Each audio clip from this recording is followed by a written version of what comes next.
You're not gonna kill me.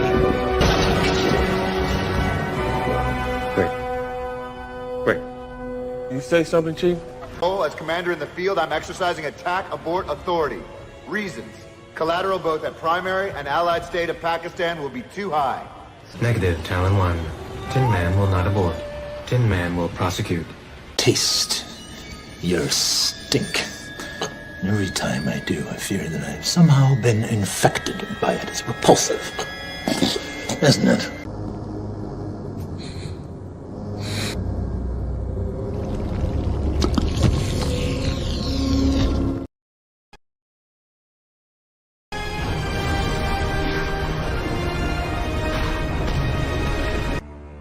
Rally, you fools!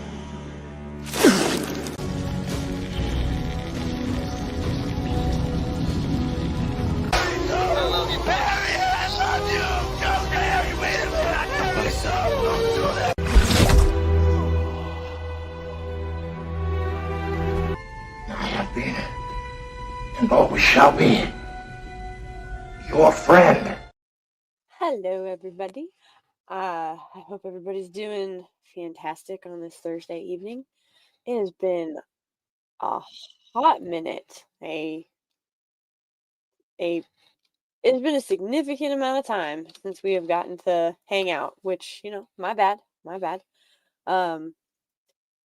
Just way too much going on in the real world. And gotta get priorities straight. This is what happens when you have to work a normie job on top of, family and everything else in between. House, pets, all that good stuff. But anyway, anywho diddly dunk, I hope everybody's doing fantastic. It has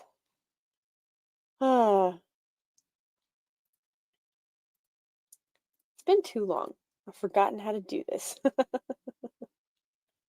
But that's neither here nor there. It is man, the world has lost its mind. But tonight it is going to be nostalgic Nirvana, but we're going to talk specifically about something that gets, I think, overlooked because it seems so obvious, innate. It's something that we all know and know of, but it gets ignored far too much until it gets brought up in the context of, drag queen story hour or whatever. And there is something that I talked about this a little bit ago, but the left especially they exploit fashion. They know that kids are attracted to bright colors and like frill, and the more outrageous, the funnier it is, the less threatening it is. Unless you have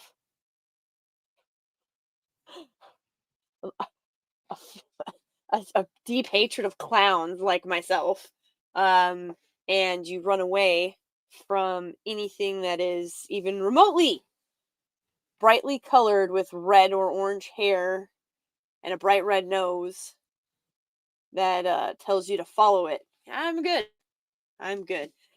It's so interesting because in nature, bright colors are supposed to warn you of danger. Hey, I'm poisonous, stay away.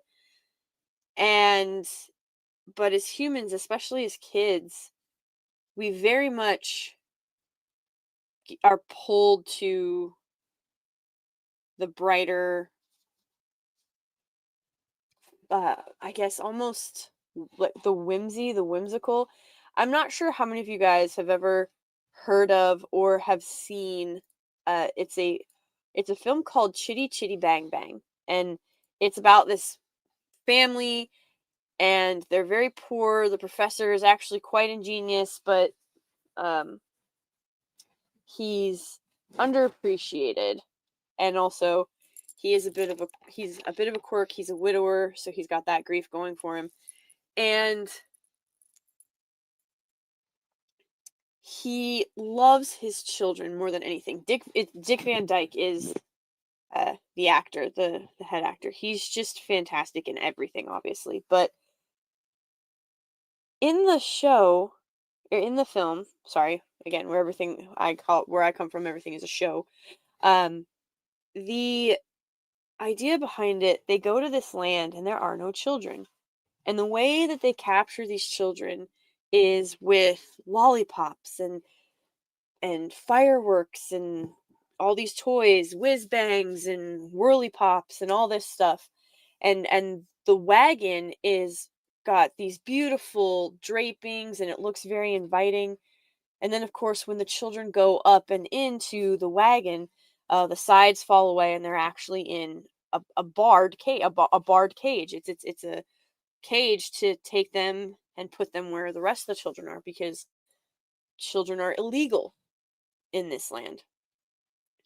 But the individuals who are capturing and absconding with the children, they know what children like and they're hiding behind it. Likewise, there are certain fashion elements that have stereotypes. Like these stereotypes were literally formed around this fashion sense and or this trend or whatever you want to call it. And I think one of the most intriguing things, oh my gosh, I forgot how to do this. Just kidding, I can do it. One of the most intriguing things is we've always known that fashion sends a message. This isn't anything new, but it's something that non insane people, on the right and the left, but especially on the right, non insane people have taken this for granted. And it's so interesting because this mark comes up consistently. It's, oh, they're the Target debacle, if you remember, with the whole binding and stuff like that, that the fashion for toddlers that they had on their corner display, and um the the parades where people are basically, they're in, I don't know how to say this without getting in big trouble, but they're in, shall we say, anthropomorphic fantasy costumes. Like, what would it look like if I was a dog or something of that nature? I'm sure you picking up what I'm throwing down. You guys are very smart. And there is just this insanity that surrounds it. And I never understood why people don't pay closer attention. What is happening that, it's like, okay, you obviously see that this is an issue, and yet none of you are doing anything to counter it. In fact, we'll get to this in a second, well, a little bit later, but there is quite literally a whole trend on TikTok that is like mocking how to attract a guy for women, and it's just like really basic, clean cut, it's not controversial at all, and yet some women have taken it upon themselves to literally make it the absolute bane of their entire existence, and I cannot for the life of me figure out why. um I don't understand it. I genuinely have no clue. Hold on. Let's see who is here. Legionist, what is going on? Hail. Sultan, what is up? Hello. Miss Martin, hello. Emperor Goodwin. Yes, it's daylight savings time. It needs to go away. We need to stay on standard the way God intended it. Knock it off. Hello, Stieg. I'm doing all right. You do know quite a bit about sundresses, you said. T-shirt and sweatpants equals my fashion. Listen, if you're around about the house, ain't nothing wrong with that. If you're at the gym, nothing wrong with it. If you're going to the store between the gym and the house, totally understandable. I think it gets a bit ridiculous when you show up to work in a holey t-shirt, and of course I'm talking HOLEY, and sweatpants that have got the freaking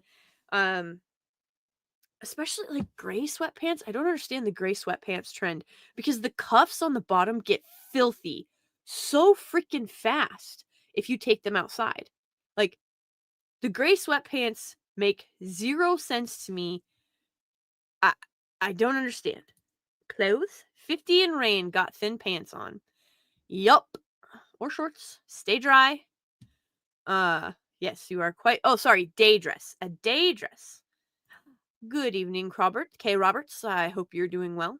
I see. Is this why you hate the clown world we live in now? I mean, partially, but the world we currently live in, I blame HGTV for this freaking...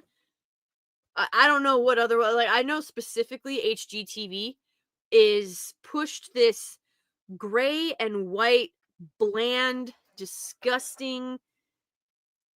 I don't even know what to call it.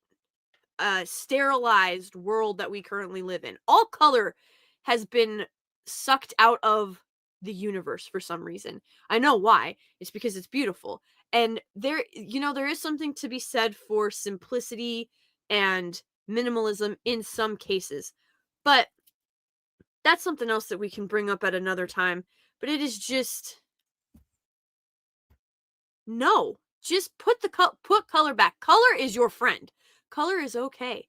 You want to know why depression rates are so high? It's because everybody sucked the color out of everything. And no, I'm not saying, okay, well, let's go back to yellow carpet and green walls and orange ceilings. That's not what I'm saying. There is a tasteful way to do... I mean,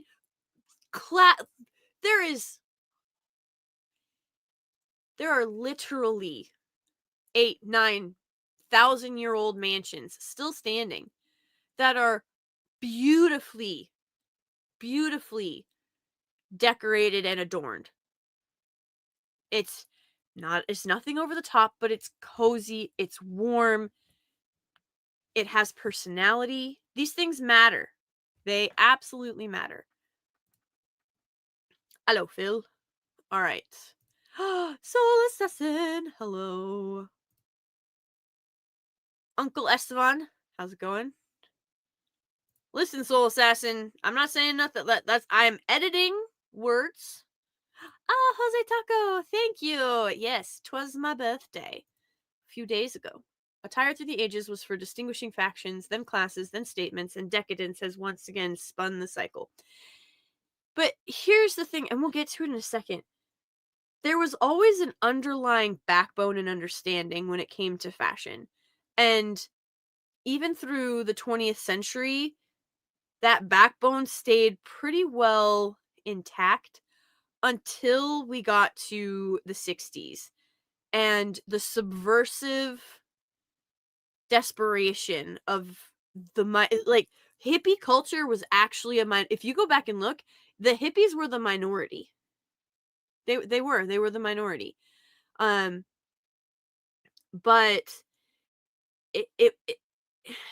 it was just like the Enlightenment. I know you guys can't see me doing air quotes, but it was just like the Enlightenment era. It was just like, oh, we don't need these old-fashioned ideas. We don't need any of this. We're going to teach a better way. We're going to teach a constructive way. On a separate note, did you guys know that The Bell Jar by Sylvia Plath, which is utter garbage, by the way, is on the classics list now? for some individuals. I like hardcore classic lists have kept it off, but The Bell Jar came out in 1963 and decimated lit classes all over the world, not just in America, all over the world. And that piece of filth is on the classics list. You have got to be freaking kidding me. Holy bejesus. I'm going to have to go over that at some time. But yes. So yes, everything goes in cycles. Yes, everything spins around. But we are now using fashion to as a personality rather than making a statement with it, but and being like, hey, you can infer from what I'm wearing the type of person I am, or I at least want you to believe that I am.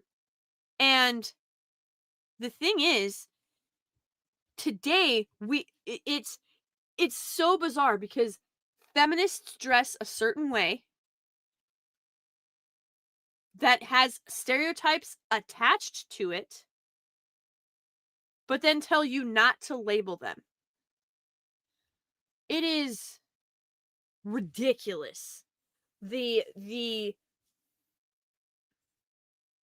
I don't even know what to call it, quite frankly. The insanity, the the hypocritical attitude. I don't even know what to call it, but I know for a fact that there are some people whom I love from the bottom of my heart who were into like punk and grunge. And unfortunately, feminists came along and actually very much destroyed punk and grunge. Like, ooh, it got nasty. So this would be what was considered grunge back in the day. So this, right, we've got the plaid skirt, we have the crop top with the long sleeves, fishnets that don't have holes over thigh high, calf high, mid calf socks, and then you've got, of course, the chunky boots and you've got the chunky purse. Okay, this is, while not my style, this is what would be considered like grunge light punk. Okay, she's able to pull this off. Okay, not my absolute favorite, but it works. Nothing is like screaming that, this more looks like a girl who probably works and wants to go out and have a good time.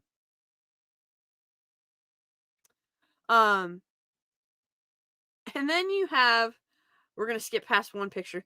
Then you have, so I want you guys to understand the next picture that I'm about to bring up. This is the prompt that I put in was modern feminist 21st, I think it was modern feminist 21st century. And I think the goths and the punk rockers would be absolutely horrified at what has spun out of this particular bit. Here we go. So I'm not sure. I don't understand. I've met quite a few people who were like punk rock, like actual punk, 80s, like 70s punk, 80s, 90s. They did not look like this at all. And I've known plenty of goths. I went to public high school. It trust me, goths all over, or wannabe goths. They also didn't look like this. I don't know what's up with the bull ring. And she's got a cigarette earring. Like, I'm so confused. It's it's like I don't remember the nose ring ever being a thing. Ever. By any fashion group. So why they would want a bull ring, which is literally how you lead cattle to slaughter, beyond me. No idea. Can't understand it. The cigarette earring screams poser to me. We're gonna absolutely, by the way, like rip into this fashion stuff. We're like, please feel free to put your, if you love it, let me know. If you hate it, let me know. Like, we're gonna rip this stuff apart. Not necessarily the individuals in it, but the fashion that is being portrayed.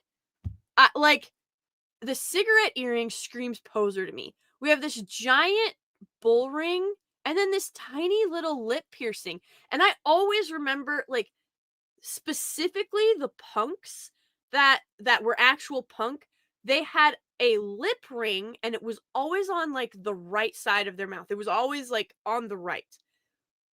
And I don't understand. I feel like this individual walked into a Hot Topic, a Forever 21, and then Googled like what is punk rock and grabbed what they thought was a vintage satanic tank top and threw it together. And then I don't understand. Like, the bracelet doesn't match the belt, either of them. The belts don't match the jacket. The choker doesn't match anything. I guess you could say the bracelet somewhat matches the jacket. Because here's the thing, even like punks, they coordinated their outfits. Like, this isn't coordinated. Also, why are you standing in front of other belts? I don't know where this individual is, but quite frankly, I'm very confused by the whole thing. And we have what appears to be either wheat or maybe I don't know what that is supposed to be. Leaves? Is it like leaves up into some kind of flower? I don't know. But so we've got this weird nothing tattoo going on. And then we have a skull with a cheetah. I'm going to be full disclosure. I freaking hate cheetah print. I think it is tacky and it doesn't look good on anyone. Some people can make it look less tacky, but it doesn't look good on anyone. The only cow print that I really, or cow print, the only animal print I really like is cow print, and it's the brown and white cow print, and that's like very limited. That's like if it's a satchel, a handbag, the top of a stool, a rug, something like that. But this always has just never worked for me. The rainbow cheetah print is ridiculous, in my humble opinion. If you want to wear it, you do you. Please don't wear it like this, though. I don't know what's happening. I'm so confused. And then we get up here. And this is why you don't make decisions in an emotionally unstable state. You don't take a scissors to your own hair when your boyfriend breaks up with you or your girlfriend. You don't do this. This screams of desperation and personal loathing. This is not cool. It's not punk. I mean, literally, like, so look at her hair and then look at her hair. It's got that grunge effect, right?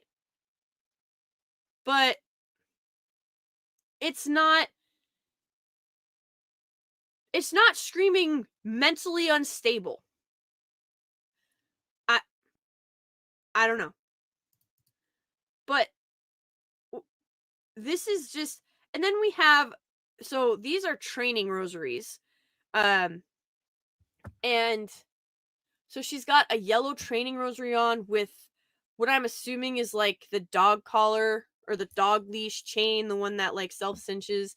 And then you have this which almost looks identical to her bull ring, and then you have the choker with the cigarette, and I think this is a dream catcher earring over here with, I'm not sure what is happening with this eye makeup. This isn't even a wing or like 80s black outliner. This is confusion. She has no eyebrows. So she shaved her eyebrows off and then penciled in these thin little things here. Why don't you just keep your normal eyebrows? You can't really read any of the anything on her vest. I guarantee you she doesn't know what any of these buttons are or who the band. I doubt she knows who is actually on her t-shirt or has ever had any type of interaction with them outside of a guy she maybe dated or banged once. And it just, this whole outfit screams no direction in life, no idea, no personality. It's absolutely Jose Talk. She Googled, what do goth girls wear? And so she just took a bunch of pieces, threw them together, and then says, like, I do this for me, I don't do this for anybody else. No, this is absolutely to try and get it. You don't wear a leopard print anything unless you are trying to get somebody's attention. That's the whole point of leopard print. It's loud and tacky. Joan and the Jets mockwear. Yes, proven 22. Yep, the point of cheetah print is to look tacky. That's fair. But I'm just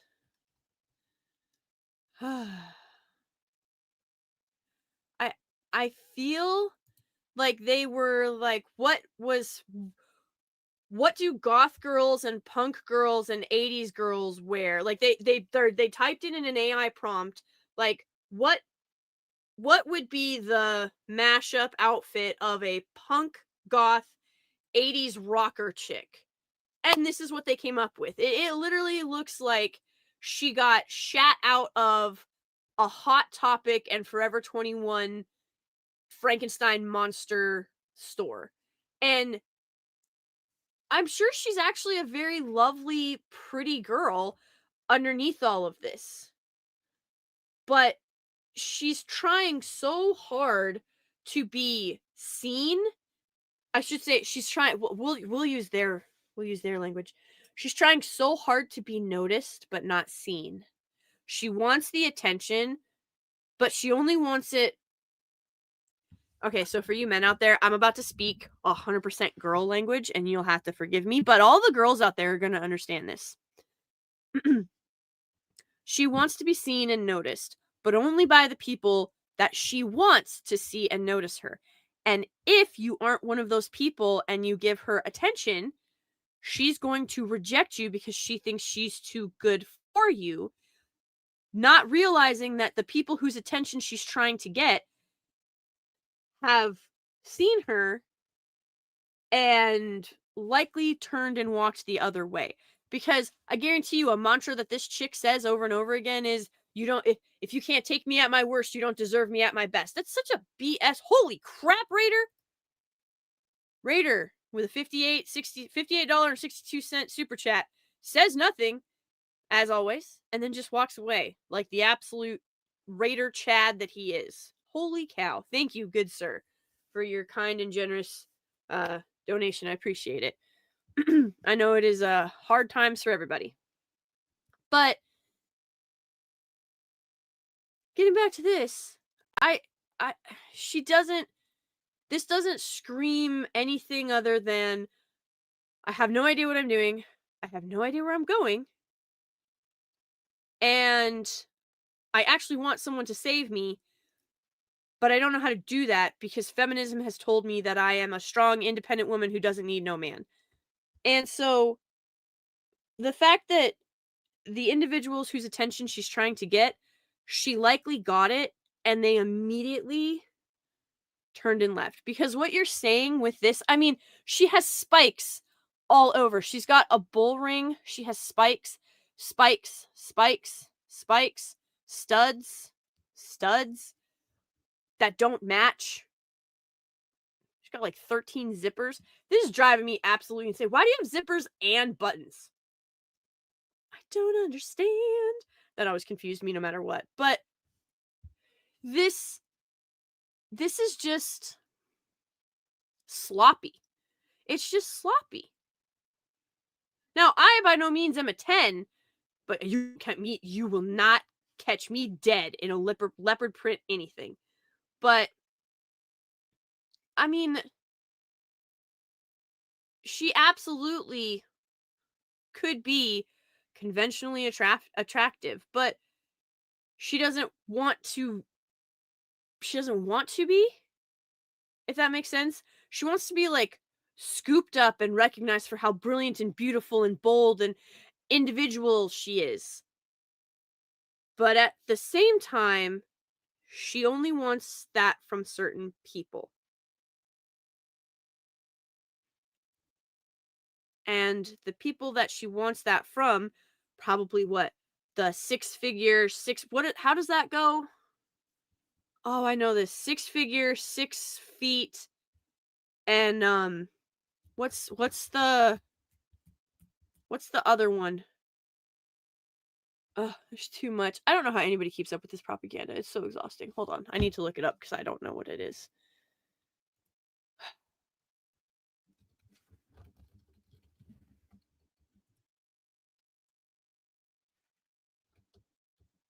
Oh, 6 feet, 6 figures, 6-pack abs. Okay. Like, that's probably another one of her mantras, right? So,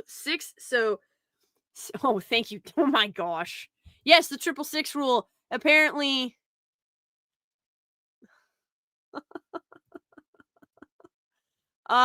nobody, it's, oy vey. But I guarantee you, that's in her mind. She's like, I'll be the, I'll show the real me to the guy that's good enough to get me. That's her mentality. She's like, I'm gonna push everybody away until the guy that I want shows up, realizes that this is just an exterior hard shell that's protecting this soft interior, this warm, beautiful soul, but I'm only going to give it to the guy who earns it or who deserves me. And he's never going to show up because the message that you're conveying with this is, get the hell away from me. I don't want anything to do with you. You're like, you are beneath me in every sense of the word.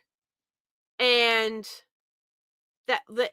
and no guy is going to, oh my gosh, there's so much feminist propaganda out there, but one of the ones is like, if he really cared about you or if he really wanted you, he'd chase you or you'd know.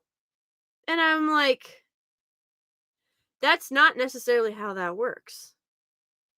That isn't how it goes. Like, yes, you should make him work for certain things, like, put a ring on it and say vows before, you open your legs. But that is far different than he has to pass all of my tests that he doesn't even know he's having to go through. Then he's going to have to meet all of my standards that are insane, and I don't even hold myself to those standards, but he better meet them.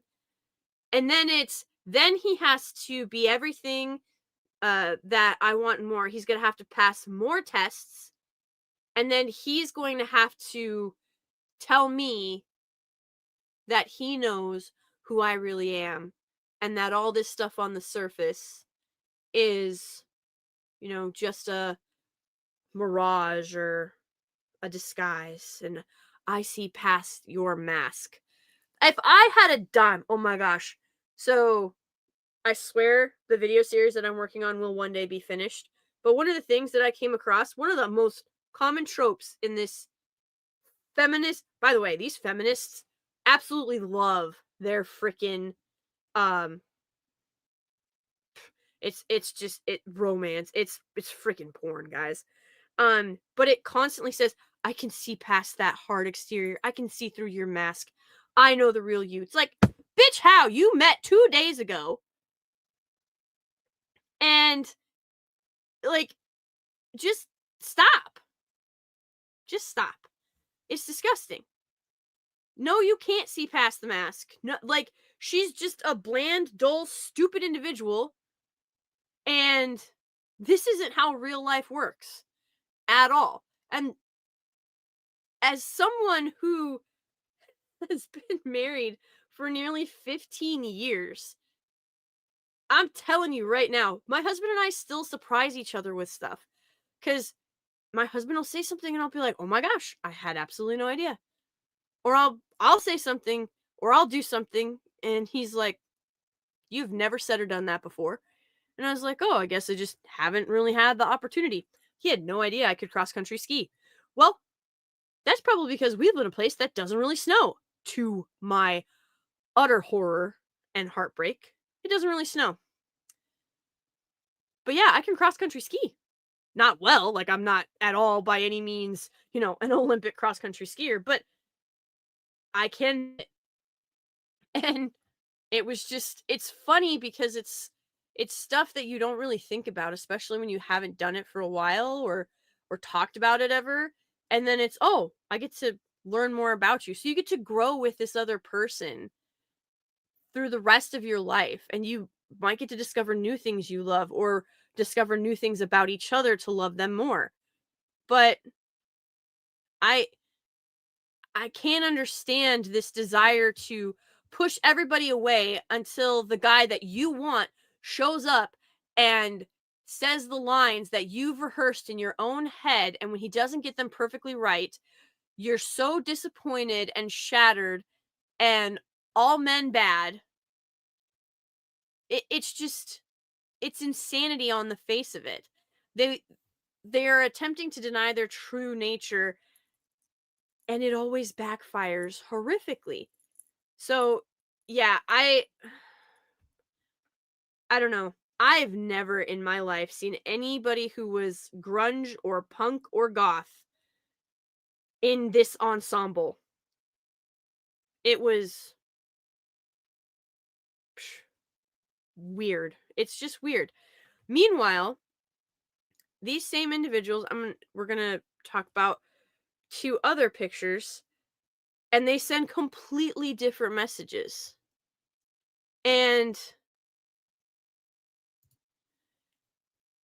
this is just a classic clean look. She's got natural hair color. She has it parted and flowing out to the side. Yes, they did the airbrush AI stuff. There's nothing I can do about that. Everything's got AI in it now. That's why she's only got 3 toes. But it's like the outfit itself, pleated skirt with a matching coordinated belt with a classic button up. This is a woman who she could literally go anywhere in this outfit and be, she could go to church, she could show up at her husband's office, she could go to her work, she could go to a college course. She is not under or overdressed for really any occasion. This is just simple and elegant and classic. It's very hard to go wrong with a look like this. And I think one of the biggest things that people forget is you don't have to dress for everybody else, but you should be dressing in a way that conveys the message you want to send. So if the message you want to send is F off, I don't want anything to do with you, there you go. That's what is being said. This doesn't scream strong, independent thinker who loves a challenge and wants to debate Augustine or Plato or Augustus. That's not what this screams. This screams, get away from me before I spit in your face and throw a drink on you. Like that's the message being sent. And then, but this one, it's very approachable, it's very feminine, it's very flattering, but it's professional to a point. She, like I said, not over or underdressed. And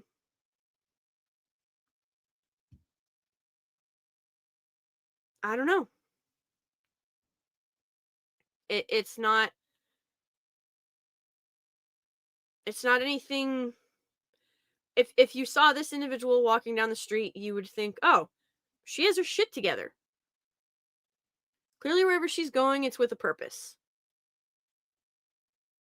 And then you have more of like a traditional style that is more meant for feminine duties. And again, so if we're noticing, like, this is slightly pleated, this has larger pleats, and then when we come here, this has that pleated fan bottom. This is actually one of my favorite outfits. No, this is not me in the picture. But I have this dress. This is one of my favorite outfits. And she's making it pop with a scarf that has color. She has her handbag, she has a watch. She's very coordinated. Her heels are nude, so they're nude in color, or they might be a yellow. It's hard to tell in the shade, but you could literally wear red or black or white or even like a maroon heel, something that could either contrast or complement the dress, which is like a beige color, and then you build up and add color on top of it. So it's ironic that when you give a neutral base, you can add color in other places and make it pop. But she could go out on a date in this. She could go to work in this. She could be working at home in this. She could be going to church. There isn't anything there isn't, I mean, unless she's a plumber. Like, this doesn't scream plumber. This doesn't scream English writing lit major who can't find a job, so just continues to go back to school to get more degrees until eventually they, become part of the academic circle jerk that is currently bloating the debt crisis for so many individuals in this country. But that's a whole other discussion. But again, natural hair or a natural hair color, whether it's her own or she just chose to dye it a different natural color. She has this beautiful scarf going on with the different color pops. She's got a watch on. She has a bracelet over here. We have the we have the satchel, the purse, and then I think these might be yellow. So we have color going on. We're building off of our neutral tones. The skirt is pleated and fitted and very flattering. But I don't think she's going down into the mines. I don't think she's going to go, wire somebody's house in this. I'm not saying she couldn't, but I feel like it is unlikely. It's probably a factory worker. Yeah, soul assassin. That screams factory worker. She could be the secretary of the plumbing place. There you go. A housefrau representing her family out in the world and directing life. Yes, absolutely. This is a woman, like, first of all, she doesn't have a ring on this finger, but there's no way that this woman is single. And there's, like, she clearly looks like she has her stuff together.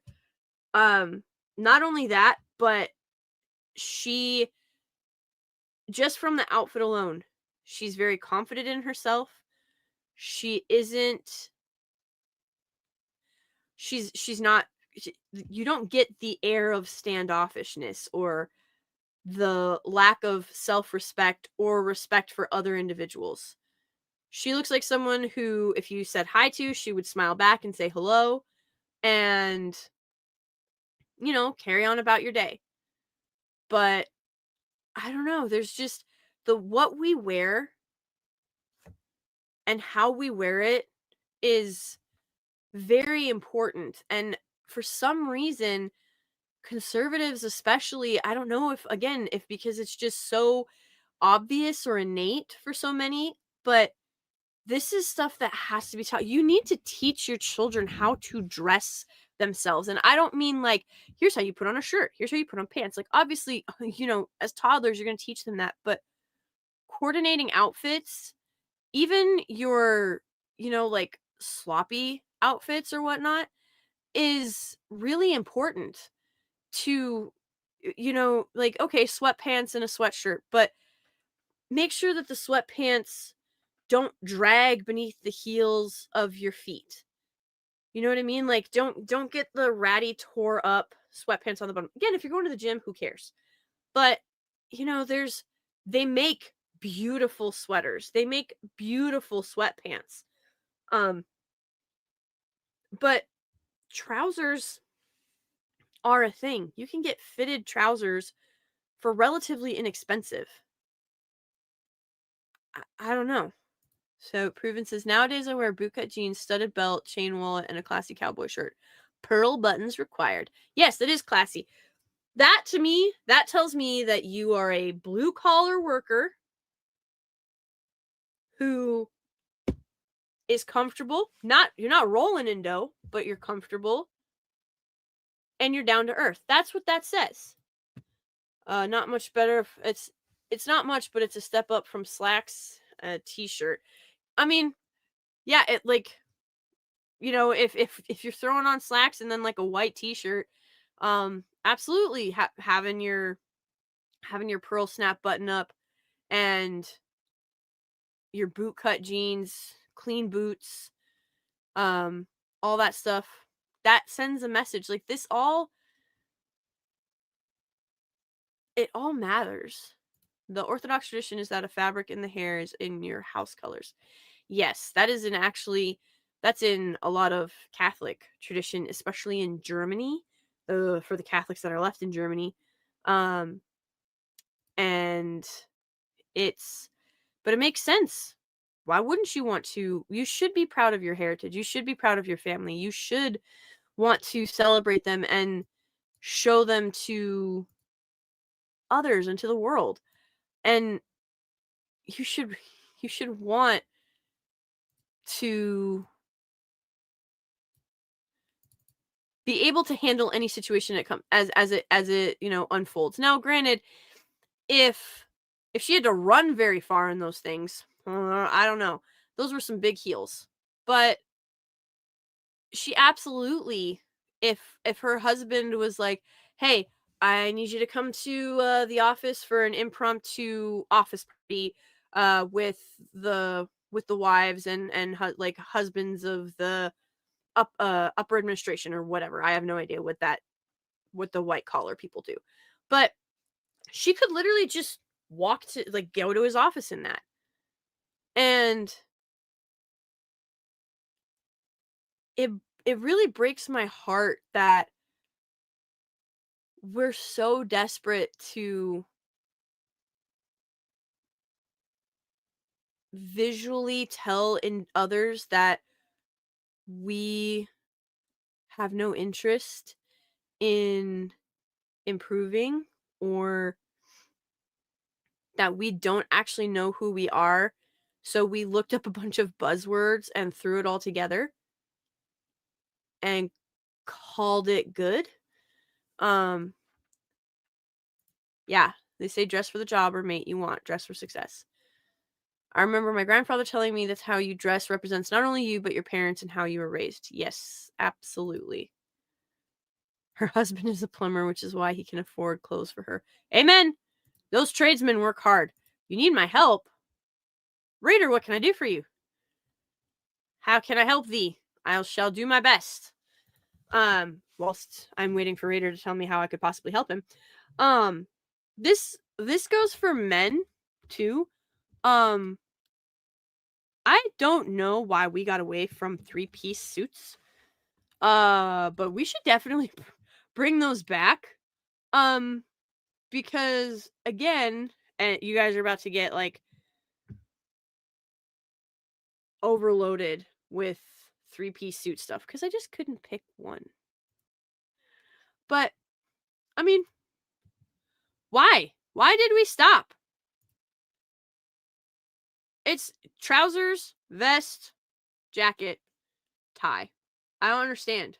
But I hate skinny ties. Skinny ties can burn. But it doesn't even have to be this form. Whoa. Okay. Men's handsome 3-piece tailcoat. Oh, these are to purchase. I don't want that. We're not purchasing anything. I'm poor. But it doesn't have to be anything super formal. Like, you don't need to have a tie pin. But I mean, why did we abandon this? He's obviously like going to a wedding. But dudes would literally just walk out. And I remember the clothes make the man and they make the woman. Like the message you are sending with your attire, that this is one of the most powerful ways to communicate non-verbally. How you dress does matter. Now, obviously, this isn't good. Again, I don't see you plumbing somebody's house in a 3-piece suit. I have grown up with blue-collar men, but even like my uncles and my dad and my grandpa and my cousins and my brother, and even I, like when I would go grease monkey and get my hands dirty, we called them overalls. Some people call them coveralls. But you would wear that, and then I don't know if you guys, it was called Gojo, and it was in this bright orange bottle with a pump head handle. And so, like, at the end of the day, and it had, like, sand. It was, like, gritty. I don't know. I still, to this day, don't know what was in that stuff, but it got everything off. And you would quite literally scrub yourself clean. You'd take off your overalls. You'd either, if they didn't get too terribly dirty, you could hang them up at the shop, or you threw them in a bag so you could take them home and get them washed. Or the laundromat if it was like really heavily soiled and you didn't want to put it in your home washer. But then you always had like a plaid shirt, and either it was either slacks or jeans or khakis that you would throw on. And then you would leave work and your work boots stayed at work, and then you would change over into your other shoes to like leave and come to work in. But your work boots stayed at work. You didn't drag that stuff home. And it was odd to me that stopped. I'm not sure why. I don't know why. I promise you, none of my mechanic uncles were wearing this to work. But they wore this stuff to church. They all had one 3-piece suit. Two. One was for church, the other was for weddings, which also happened in a church. So technically they were both for church. But quite literally, they had their church suit and their wedding, baptism, confirmation, funeral suit. Anniversary or date night suit as well. So it was the big sacrament celebration stuff at churches and date night with my aunts. Like that was that was it. And I just don't understand why we sort of let that expectation fall away, because the man wore 3-piece suits. Well, at this rate, I would just take normal men wearing suits. I don't know, like, why do we have jeans hanging around knees? That's just not cool. But I like the way men dressed in the fort. Okay, hold on. Men's 19. I'm assuming you mean the 1940s and not the 1840s. 1940s fashion? Yeah. Here we go. We'll upchuck 1940s. Ah, yes. The suspenders, the button up, the trousers. I like it. I like it. It's good stuff. Good stuff right here. Look at that. Wah.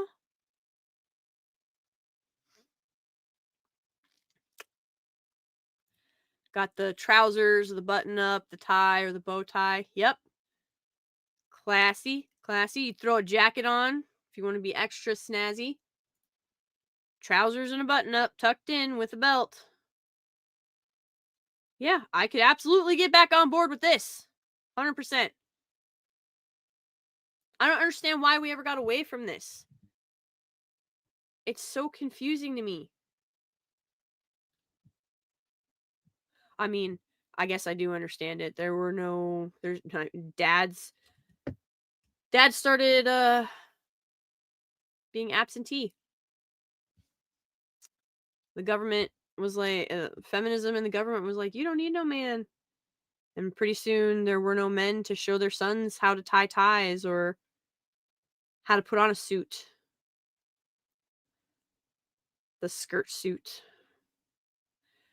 I don't know how I feel about these. Really, truly. Like, why can't it just be a pretty pleated skirt with a blouse? You know what I mean? But, yeah. It's good stuff. Tucked in shirts. Pleated trousers. Pleats, I'm telling you. Pleated stuff is the way to go. Bomber jackets. Love it. But yeah, like, this is awesome. I'm not sure. I'm not sure when we started to veer away so drastically. I'm sure it was the 60s. I was not alive. My mother wasn't even alive. Well, for most of the 60s, my mother was not alive. She was not born. So I couldn't, as someone who was not witness to it, I could not tell you. But it is definitely a vast improvement over what I see young men wearing today, and old men. There's a lot of older gentlemen who simply just have given up, which is so depressing. I really like, see, button up, suspenders, trousers. It's good stuff. Not gonna wear a 3-piece suit, especially for what I do. That's fair. That's fair. But you could always have one for like a date outfit, right? When I was an art director, I wore slacks and a dress shirt with a yellow tie and pin, hoodie, and an office jacket at clients. Nice. Pumice. Oh, the stuff that was in the Gojo? Okay, that makes sense. Yeah, that stuff got everything off. And it made you smell like orange afterward. Like a really bad orange afterwards. But it was there. Had the white, like, soap pump top and this huge bottom. It was orange with a blue label on it. And there was a star above the J. And then you had, like, the bucket handle on top. And that sucker just sat right above the sink. And then you just, get however much you need, and then you just scrub the ever-loving bejesus out of your skin. It was probably not good, but I mean, it worked great. Brake cleaner really does get everything off, but I know that stuff is terrible for your skin. No khakis can when you sit down, the Roch balloons up. I don't know what that means, Proven. That sounds like a guy problem. What is a roach? A Roch? Roch balloons up. Is that supposed to say nice slacks? Okay. Yes. All right. Relaxed casual, business formal, and mess dress suits have all been overlapped in pop culture, but in regulated communities of interest, it is still followed. Yeah, but the problem was it shouldn't be niche stuff. Okay, Roberts, this should be the norm. The niche stuff was supposed to be the punk and the grunge and the goth. That was supposed to be niche. And it has just permeated everything to the point that now we have women who just type it. I swear, that's what she did. She just typed in an AI prompt of What would a punk, goth, grunge, 80s rocker girl look like? And then put it together. Oh, the crotch balloons up in khaki. Yeah, okay. You lost me on that one, Proven. Thank you. Blue jeans. I take my boots with me since my steel-toed ones were stolen in high. Fair. We don't live in as high a trust of society as we did back then. Well, I regularly dress like it's 1700. Black cassock. You know what? That's fair. Baggy pants started in prison. You know, I have heard that. I'm not sure how true it is, but it wouldn't shock me. A lot of stuff that has gone mainstream has come out of prisons, and I don't know why. It's actually a bit horrifying. His Girl Friday, Cary Grant, 1940, set the U.S. trend.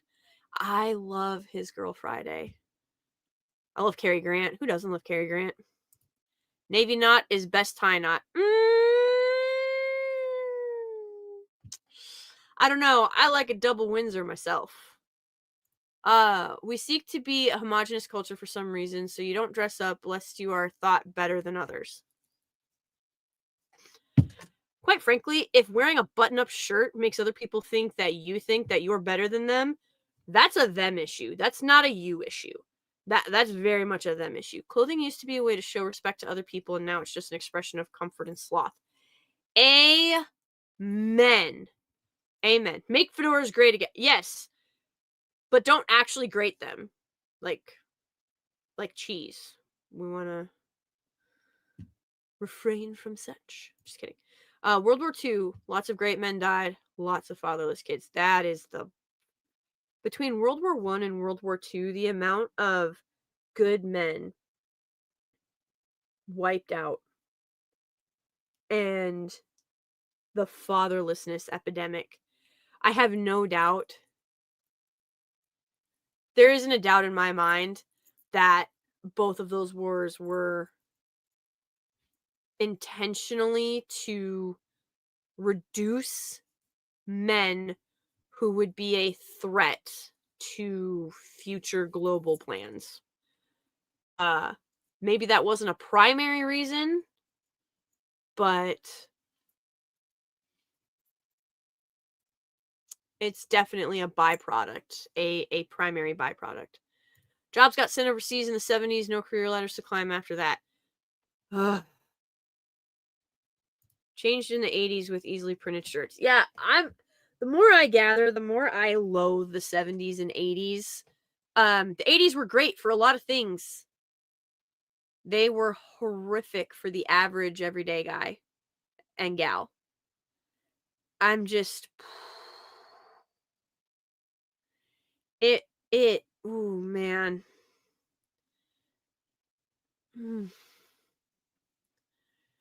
Cronyism, I tell you what. For Europe and Asia, yes, North America was less impacted and had the baby boom, hence boomers. Don't get me started on the boomers. Oh man, the more I dig into the boomer generation, the more angry I get at them. Gen X likes to be like, oh yeah, we're the don't F with us, we won't F with you. We don't give a F about anything. The boomers, they're literally like, nah, we built up all this wealth, we built up all this equity, we're not going to leave any of it to our kids or our grandkids. F that. It's like all the lessons of legacy and fidelity and what is actually immortal per se, outside of our souls. What, the legacy that you leave behind, even if your name is forgotten, it doesn't matter. And here's some devastating stats for you guys. Like, truly devastating. The reported number of abortions for Gen Y, also known as millennials, the reported number of abortions for Gen Y is approximately 18%. So 18% of the Gen Y millennial generation was aborted worldwide. They never made it out of the womb. That's the reported stat. So the actual stat is probably something closer to 25%. The reported abortion of Gen Z, so Gen Y, millennials, are currently between the ages of 29 and 44. So again, reported is 18%, which means the actual is probably something closer to 25% of the generation. That means for every 3, so if you got 3 people standing together, there should be a fourth there. So for like every 4 people, you're missing somebody. A quarter of the millennial generation never made it out of the womb. Gen Z's reported abortions globally. Okay, so this is the global the reported global number is 30%. That's the reported number. That means it's likely closer to 40 or 45% actual. That means that for every one Gen Z person you see, they're missing somebody, like somebody's missing. That's almost 50%, almost half their generation what never made it out of the womb. Gen Z is between 12 and 28 right now.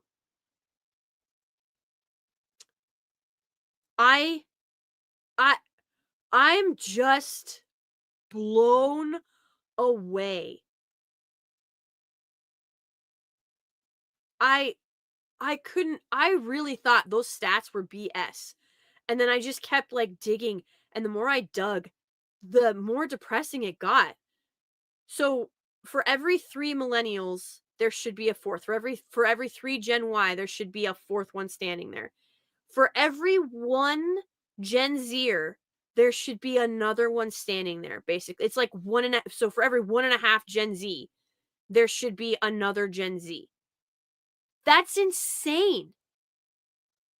Then you think about the fact that globally, so boomers have obviously aged out of being able to have babies. Millennials, younger millennials are still, if you're in the 88 to 95, that's the second half. So that'd be the younger half of millennials. You could, for females, obviously for males, your virility lasts a bit longer. You guys can have kids well into your 40s or 50s without it being too much of like a strain or whatever. But for women, for millennial women, I mean, older millennial women, they're geriatric. If they get pregnant right now, that's even true of younger millennial women, because the youngest millennials, the youngest Gen Y is 29. You are a geriatric pregnancy at 35. It is almost impossible to become pregnant after 40. And most women are hitting menopause by 50. So, no, it's not impossible, but it is incredibly unlikely. But you have these women who are like, "Oh, I'm going to wait till 30 to get married, and then we'll have our first when I'm like 35." And I'm sitting here and I'm like, "Bro, I had all my kids in our 20s. Like my husband and I, we were in our 20s and we were so freaking exhausted. It was totally worth it. But I don't think I could have at all been even a third of the mother that I was in my 20s if I had waited till my 30s. And in fact, had we waited, like, we're not able to have kids anymore. So had we waited, we might have had 1, maybe 2 kids. And it just blows my mind that you have these women who are, "Oh, I'm okay, I'm 43, I'm ready to settle down and have kids." Bro, you're 20 years late, quite literally.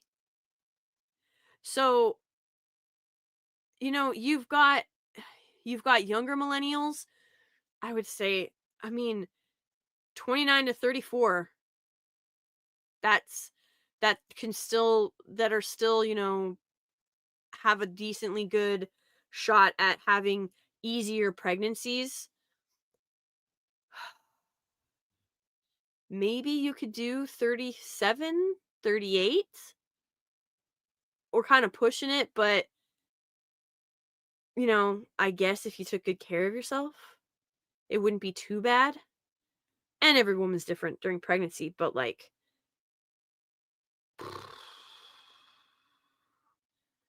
I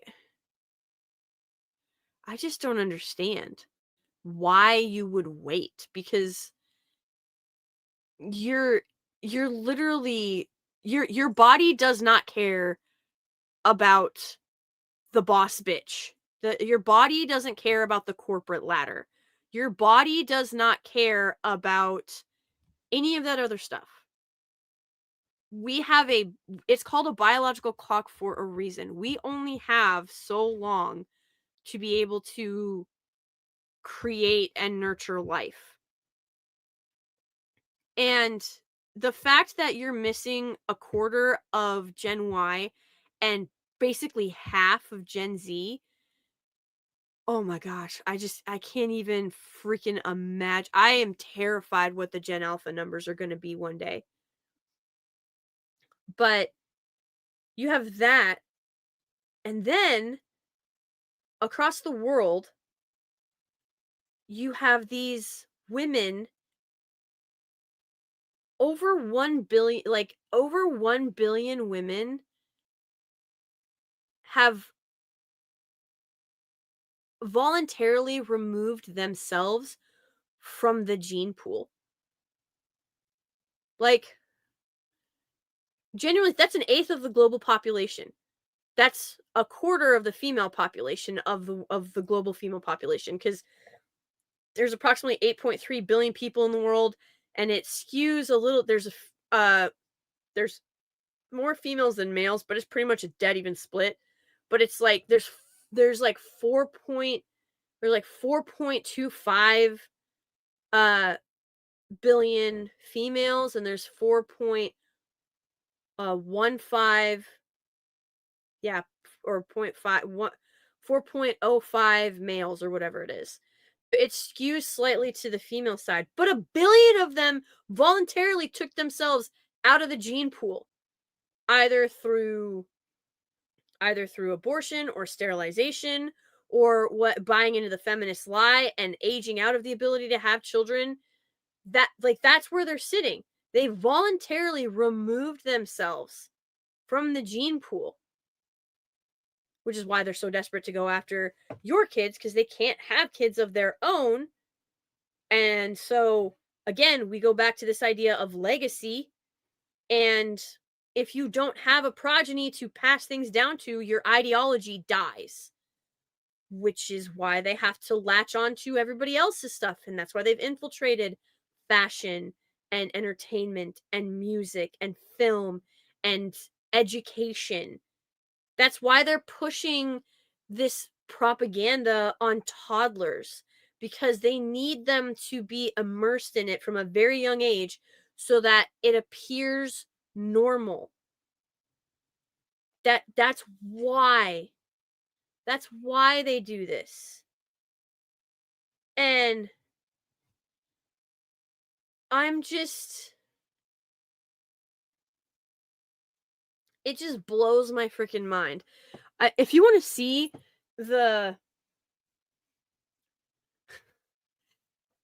so let me finish the stats, because I have definitely tangented. But so you're missing a quarter of Gen Y and almost half of Gen Z from their generations. 1 billion women have voluntarily taken themselves out of the gene pool through different means across 4 generations. And then you have these women who are allowing their children to be sterilized. So if they didn't get themselves sterilized, you can bet that their 1.5 kids have been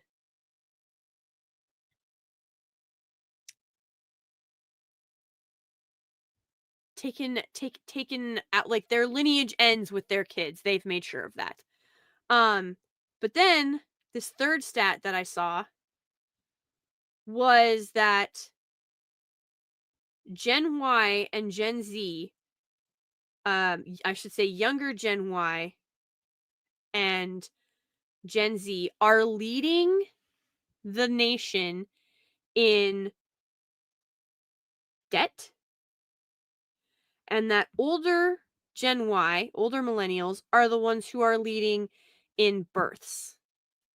Because Gen Z and younger Gen Y don't think that they can reasonably maintain it because they can't afford a house. Because the housing market has gone absolutely insane. And all of this stuff is tied together. It is literally all connected. And I know it seems silly, like, what could a suit and tie possibly fix? What could women wearing pleated dresses possibly fix? A lot. It actually could fix a lot. Because what the children are being surrounded with is these caricatures of women and men. That is a mockery of how we were created. And it just goes to show how little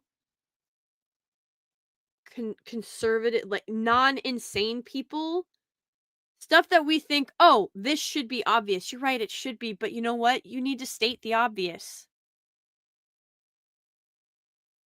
You need to state the obvious. You need to say, hey, wear a tie to church. Here's how you tie it.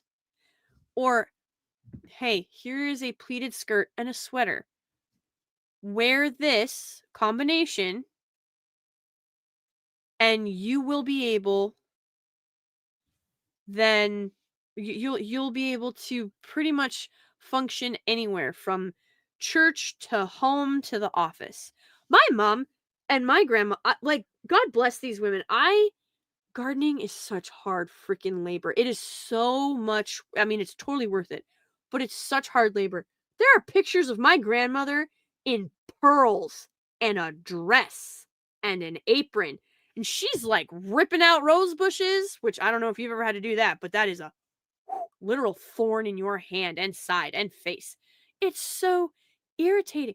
But like, these women are doing, like, there is a picture. My grandma is, and my grandma was a tiny woman. She was like 5'1".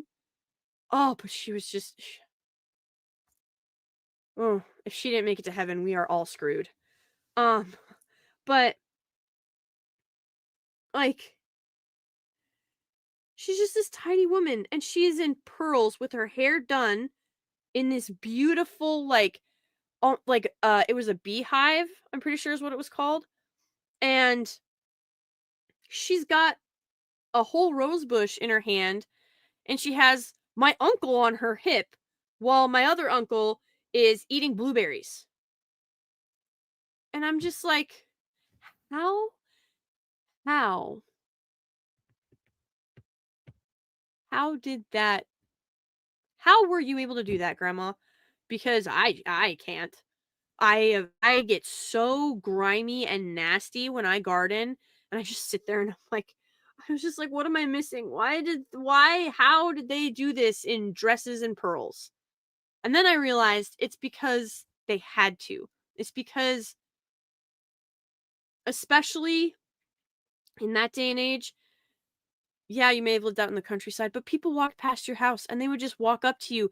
And then you would have to literally, you needed to be able to take off your apron and your gardening gloves, wipe your face up really quick, and bring out like lemonade or iced tea or water, whatever it might be, and host the guests. That's something that we don't do anymore. We don't just we don't just we don't stop by. We don't just host, like, we don't just host people anymore. It always has to be some kind of theme or some kind of planned get together or collaboration or whatever it might be. I'm just flabbergasted at how far away we are from,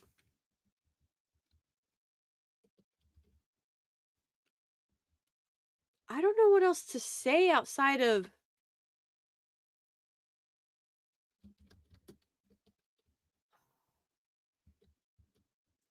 sanity? I don't know. It's like we just don't care about each other. And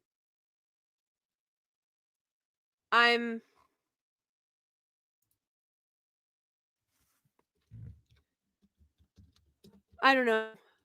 Like people nowadays they mock that tradition, and they mock they like, oh, you pearl clutcher. And I alluded to it like back in the day. Or back in the day. Oh my gosh, listen to me.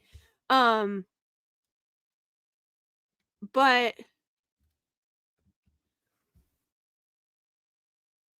there's this whole thing where they make fun of it's this etiquette thing, and it's like how to dress to attract a man. And all these women on TikTok are like mocking it. They have clear disdain for what's being shared or what's being said in the caption or whatever. So here, let me, you know what? Let me just, I could show rather, I could show rather than tell. Maybe I should do that, eh? Here we go. Ready? How to dress to attract a man, a tutorial. Rule number 1, make sure your hair is always long and lustrous and never put up. Rule number 2, make sure to show a little skin, especially those stems, ladies. Rule number 3, footwear should be dainty and delicate. Rule number 4, show off that waist at all times. Rule number 5, always have a pleasant expression on your face. I promise you will attract a man. See? How to dress to attract a man, This is a a tutorial. common thing. Rule number 1, make Like- sure your hair is always long and lustrous and never put up. Rule number 2, make sure to show a little skin, especially those stems, ladies. Rule number 3, footwear should be dainty and delicate. Rule number 4, show off that waist Looks like at the Slender all Man. times. Rule number 5, always have a don't do that to pleasant my pleated expression skirt. on your face. No.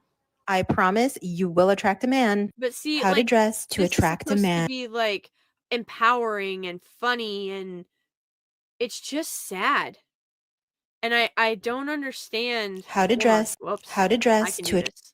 How to dress to attract a man. Okay. How to I can't. How to Ooh. dress to attract a man, a tutorial. Rule number 1, make sure your hair is always I'm gonna mute this one because it puts it on the screen, and I'm getting sick of this. Show a little skin. Okay, so we've covered. So apparently, all it takes to cover them up is to tell them to show skin. Okay, delicate shoes. So she's show off the waist, so she's covered herself up with a sweatshirt. And then, of course, it was pleasant expression. And so, like, this is supposed to be funny, and this is supposed to be like empowering, and it's just sad.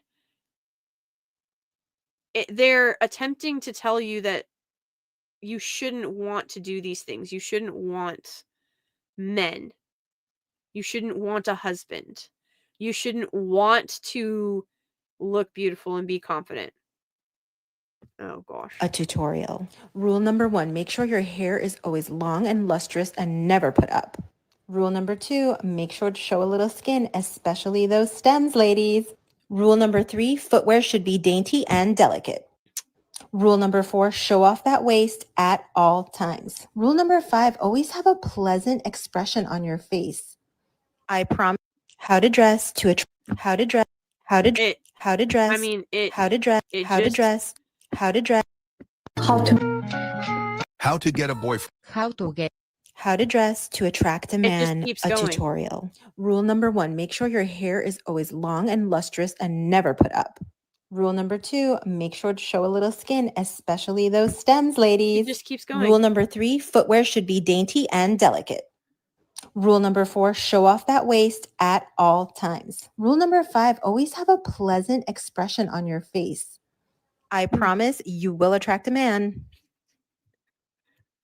It's actually just really, really sad. And this is what's being pushed and what's, I guess, considered the norm, or what's acceptable, or what should be embraced. Um it's interesting. So the term in psychology is called, it's a term called distancing. And essentially what it is, you choose a focal point, and you still, rather than trying to emulate someone or something, you and making your decisions based off of that. So rather than aspiring to be like someone, you attempt to be the opposite. And so all of your decision making is still made around that focal point, that person or that group or that idea or that ideology. And so in this case, it would be like, oh, the trad wife, pretty girl, like pretty presentable, traditionally beautiful woman. I don't want to be anything like her. So I'm going to make all my decisions to be the opposite of that. And so what ends up happening is you simply become, you become what you hate, because all of your decision making is still based around that focal point. And so through all of this mockery of long hair and fitted clothing and, you know, feminine traditional standards, what you actually end up doing is you become this weird version of what you've been trying to avoid. Think of it kind of also like a road less traveled, or self-fulfilling destiny, or self-fulfilling prophecy. So if you're a king and you're told by a seer or soothsayer that your grandson is going to be your downfall, so you throw your daughter and your grandson out into the ocean and think, okay, I'm good. Well, then guess what? Baby doesn't die and then comes back and overthrows you for your kingdom. Like, that's a self-fulfilling prophecy. And so what these girls are doing is they are actually adhering to, they are staying within the rules and boundaries of what is considered traditional beauty. And their whole personality is centered on that focal point, and they just don't realize it, which makes it that much more devastating, because they don't understand that by trying to be anti this thing, they have made that thing the center of their personality as a human being. So it has this sort of cruel irony about it, for sure. She was a classy lady. If you don't listen, you might need to duck a rose bush. Oh, no. My grandmother never raised her voice. She never scolded. She never lost her patience or her temper. And I will never forget, I am the only grandchild. No, I am one of 2 grandchildren. I will correct myself. I am one of 2 grandchildren who has ever caught the belt from my grandfather. And here's why. So we were helping pit peaches at the table because my aunt had brought some up from the south. And so we're at the table and we're helping pit and process them, so we can go visit my other aunt up in Canada with my cousins and uncle up there. And you can't take raw fruits and veggies across, so you have to process them. So I will never forget, we're sitting around the table. It's myself and one of my siblings and 3 of my cousins, and the rest of them are out in the garage because it was this whole big family matter.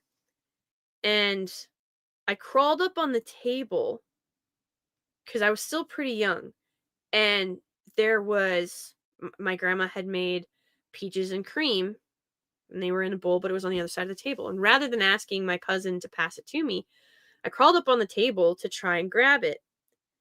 And my grandmother said, she said my name and said, "Get down." And I just looked at her and I smirked. And then I continued to crawl across the table to try and go get the bowl of peaches and cream. And then I got 3 named. And I was still on the table. And I looked at my grandma and I said, "No, I'm not kidding you. I don't even think the word finished leaving my mouth." And just like, boom. My grandpa came out and I didn't hear the belt come out of the loops. Nothing. He was there so fast and just right on my bum. And then he was like, "Apologize to your grandmother, get off my table, and go find your mother." I was in so much trouble. Whew, not, not a good day. It was not a good day. I never mouthed off to my grandmother again. Ever. My grandma did not have to raise her voice. She did not have to discipline. That's what my grandpa was there for. Like, yes, my mom and my dad, but like, I didn't mouth off to my mom. I mouthed off to my grandma. And you better believe my mom had 0 sympathy when I came out crying and said that grandpa belted me. And she was like, "Dad." And then grandpa was like, "Go ahead and tell her what you did." And I was like, "Oh, I'm going to get belted again." Like, my mother looked fit to be tied. Needless to say, I did not get peaches and cream that day. And in fact, I wasn't even allowed to help finish peeling and processing peaches. It made me go sit on the front stoop and think about my actions. That was a lesson I never forgot, obviously, because here we are like 20 years later and I still remember it. But it is what it is. So, yes, very classy. Very, very traditional, very Catholic, very loving, very caring. Never put up with anybody's trash. I'm pretty sure my 6'6" uncles were terrified of my 5'1" grandmother. I guarantee it. Guarantee they were terrified of her. But yeah, it didn't matter. You'd show up and she'd make you some food. One of her favorite things to make for people was she'd always have like cheese buttons. I don't know if you guys know what those are, but she'd have cheese buttons, or she made, I don't even know what they're called, but they were like in a triangle shape. They weren't croissants. Because they weren't like folded over, but it was like this super fluffy layered pastry. And it had like, it could have been powdered. Sometimes it was powdered sugar, sometimes it was maple syrup, but there would always be something like sweet on the inside. And then you would like bite into it and like the layers would just like crumble. It was so good. I have no idea what it was called. And I have not been able to find that recipe anywhere. But it's just, she was always ready with an iced tea or a coffee or some kind of sandwich or bread, or I mean sometimes liver and onions were a pretty big thing. But that wouldn't be like an afternoon of anything. Like if people stopped by, it was usually some type of pastry and an iced tea, or lemonade. She'd have a lot of lemonade. And that's just not a thing anymore. Social etiquette books were as big as dictionaries, for sure. Societal fabric no longer. Well, yeah, you can't, because you can't trust your neighbors. You don't know who they are. Nobody knows each other. Everybody, it's just one big mystery. Once a week, my grandma and sisters would play bridge. It's how I learned to swear and check. Yup. Cribbage. Cribbage was my grandma and mom and aunt's favorite game. The challenge now is to ignore failed pop culture. Make your own world of strong connections. Yeah. Easier said than done. No, people do not care like they used to. People have watched the crumbling of values. Some tight-knit groups still exist, but are largely aging out. Yeah, that's sad. But there has been this embrace by Gen Y and Gen Z of tradition and wanting to go back to that high trust.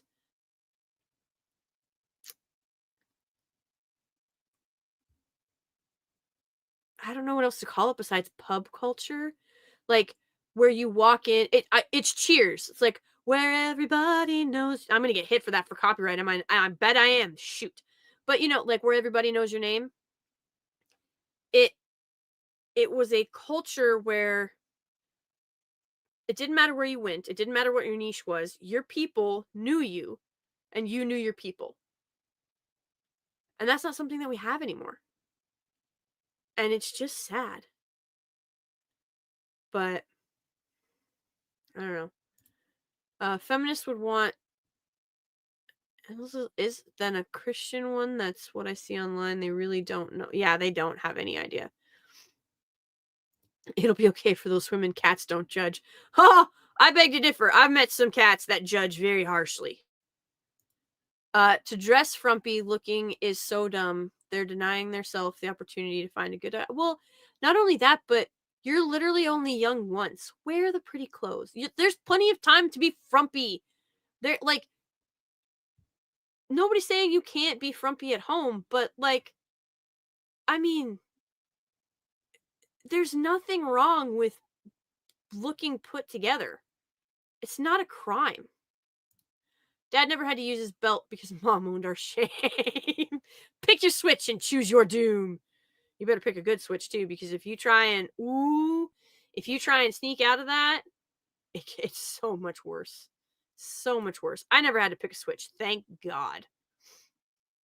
And I didn't have to get belt. I promise you, my grandpa never had to belt me again. He really did. He just came out of nowhere. Straight up ninja skills. I'm telling you. That's something else that has to get perfected. And it wasn't, it wasn't out of anger. It wasn't an emotional reaction. It was literally, you've crossed this boundary. This is the consequence of your action.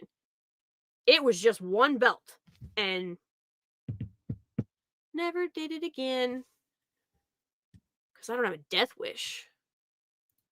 I watched random people freeze in a store when someone gets the full name drop in that tone. Discipline was effective. Grown-ups freeze because it...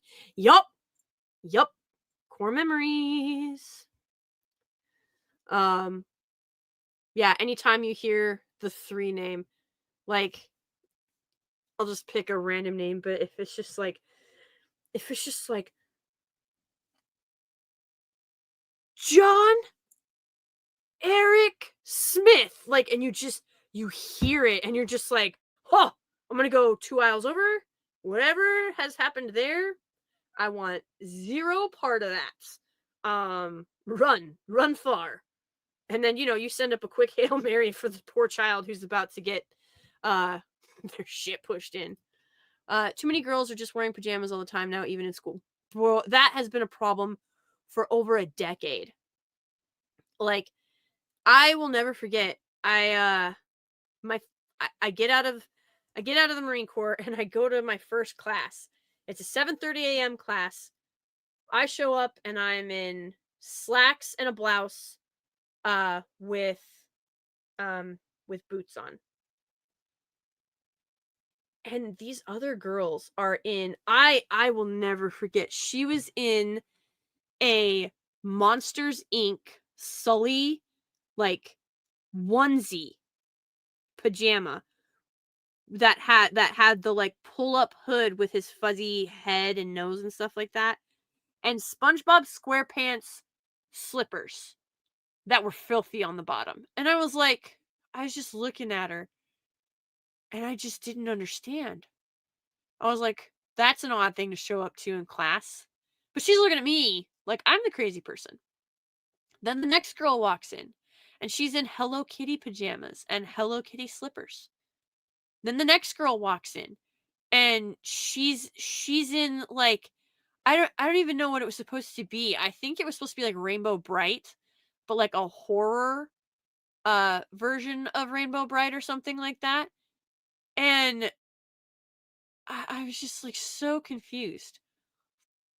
But they're all looking at me like I'm crazy, and I'm starting to think I am crazy because I'm the only one here that is in any way, shape, or form dressed like an adult. And then the boys walked in, and the boys are all in t-shirt and jeans with boots. T-shirt and jeans with boots. And I was like, okay. Clearly, there's a disconnect between the girls and the guys. Like, no wonder females are outpacing males in college. It's turning into a giant slumber party at universities. That's all it is. It's an excuse for them to get together and hang out and somebody else to foot the bill, or for them to have to worry about footing the bill later.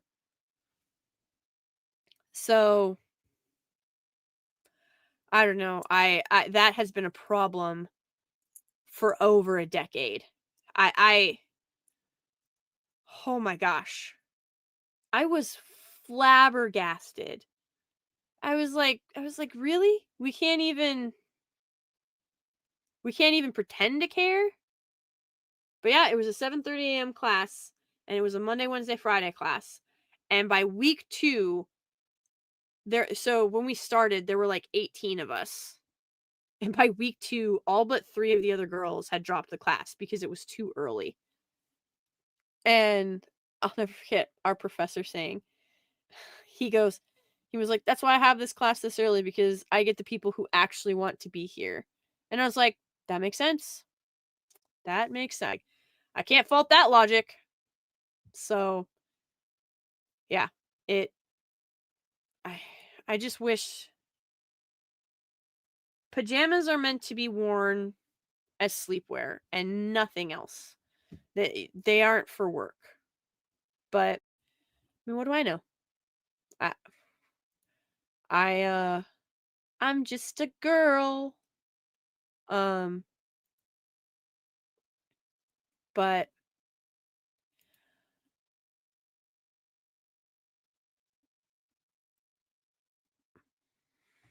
it irritates me when I think about how much my generation has just wasted their life on lies from boomers and to an extent Gen Xers.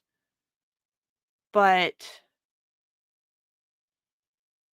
it's my heart breaks for them, but also at the same time, it's completely out of my power.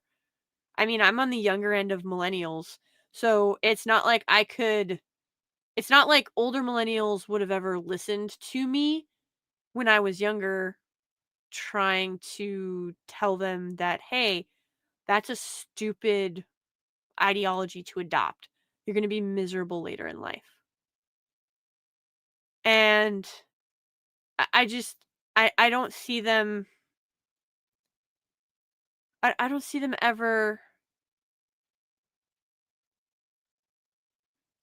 in no way, shape, or form could I see a world where they would have ever listened to me. Because I would have been like 12 when these girls were in their 20s. I would have been like 12, 13.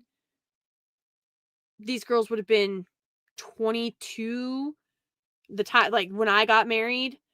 They're not going to listen to a 15-year-old girl who's telling them, hey, maybe you should put down the booze and find some clothes that fit and flatter you, go to church, and find a husband and have kids.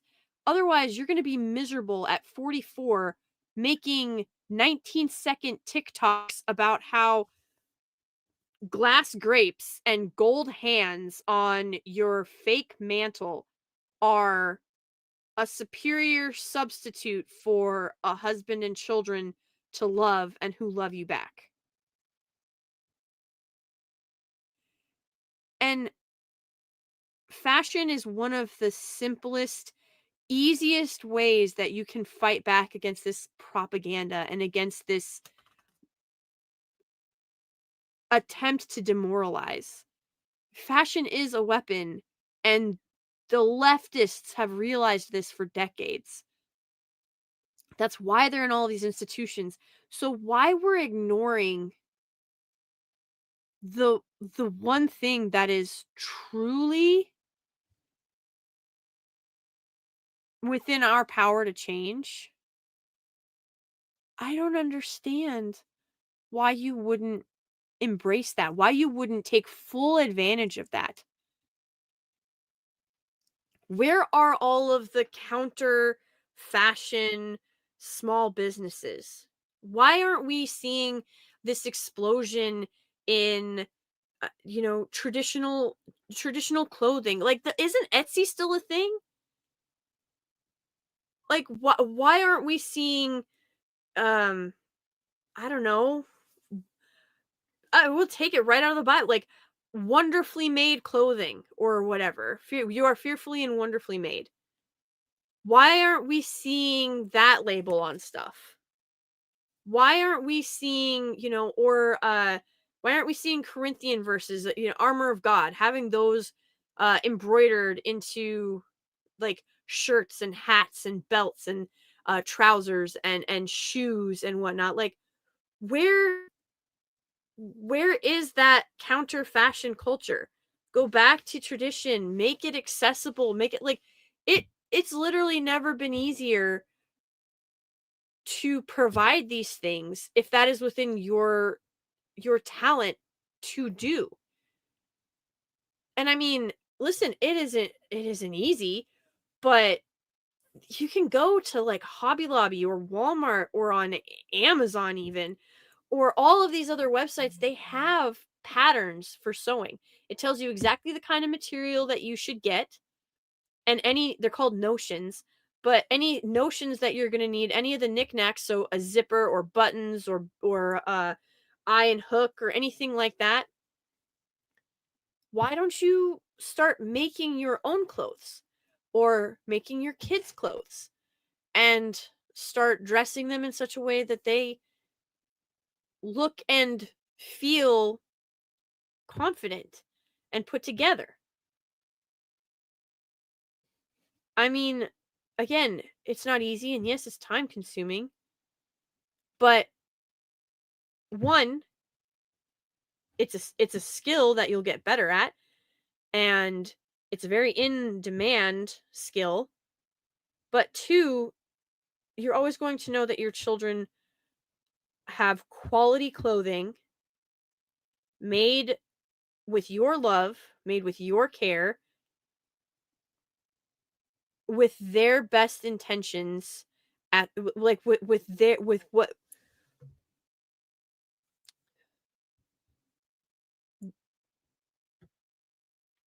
I guess, not their best intentions, but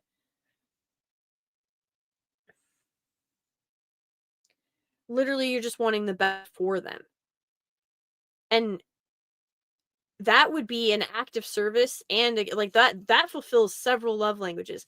You can sew, you can put the clothes together to get, you can put the clothes, you can make the clothes together, so that's quality time. It's a gift, so there's gift giving. It's an act of of uh of love, or what is that called, acts of charity, I forget what it is, but like that's three. So you get quality time, gift giving, and acts of charity, or whatever that one is. That's 3 out of 5 love languages. That's pretty significant. Not only that, you're going to make core memories and they're going to learn a skill. So all of this stuff really does matter. And the fact that feminism has convinced not just women, but men that these things are trivial or unimportant, or like are somehow robbing you of your agency or independence, it just speaks to how desperately they want nothing to do with the betterment of humans or society. It's always been a selfish, self-centered movement and ideology. It's not that they don't want these things, it's that they want no one else to have those things.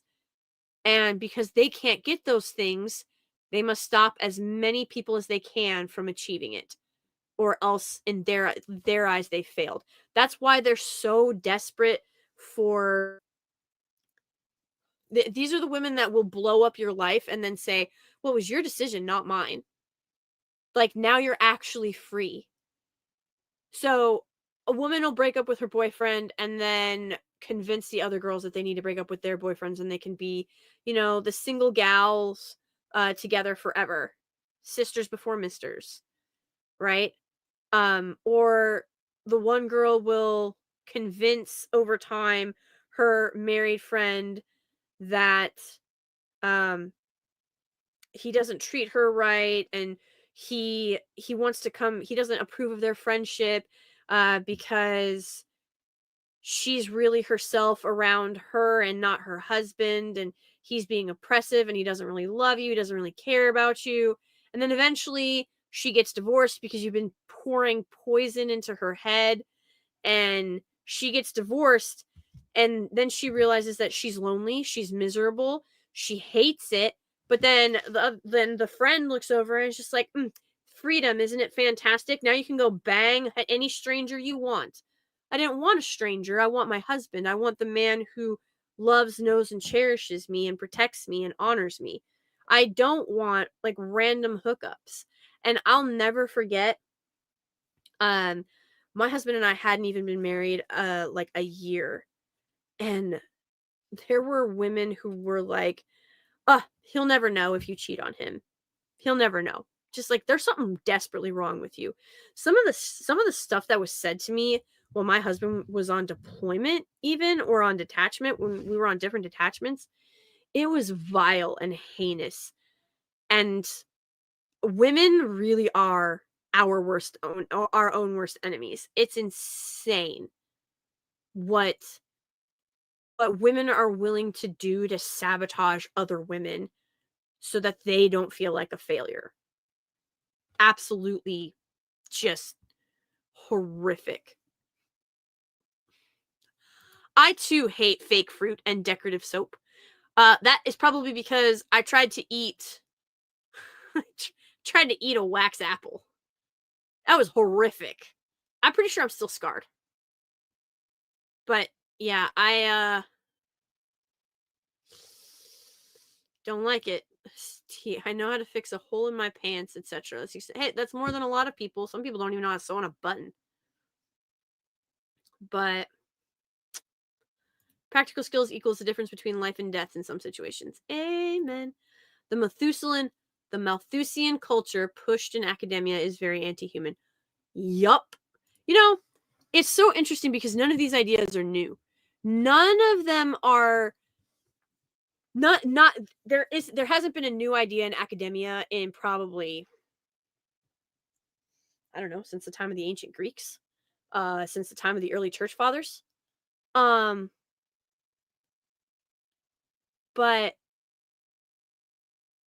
the Malthusian theory, for those of you that don't know, basically it's population is exponential or infinite. Population growth is essentially infinite, but food and other resources are stagnant. They're linear. So they don't go up. It completely disregards human innovation and the fact that, water is a renewable freaking resource. And so it essentially humanity, the human population will get too big, resources will run out, and people will die of starvation and disease and crime. And then the population will go back down. But again, the food and water and resources are stagnant and won't decrease. They'll stay right where they are as the population crashes. and then we'll have to build back up until we supersede our resources again. It's absolute bullcrap, but it gets pushed in pretty much every major college or university in the US. And it's truly sickening. Oh, Roman of the Empire. Howdy.